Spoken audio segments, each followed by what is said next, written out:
ګرانو کتونکو السلام علیکم.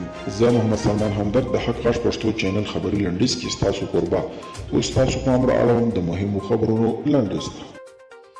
پاکستانی رسنۍ وایي چې لومړی وزیر عمران خان به د روانې نومبر میاشتې په 19 د افغان ولسمشر اشرف غني په رسمي بلنه کابل ته لاړ شي. د دغه سفر اصلي موخه افغان سوله او د دواړو هیوادونو ترمنځ د سوداګریزو اړیکو پراختیا ښودل شوې ده.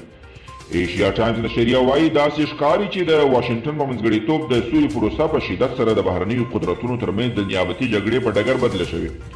د حزب اسلامي شوراګانو د اتحاد رهبري اندېښنه څرګندوي چې د سولې پروسه روانې 20 کلنې جګړې په څېر د بهرنیانو لخوا نیابتي شوې او که دا فرصت له لاسه وځي پایله به ډېره ناوړې وي.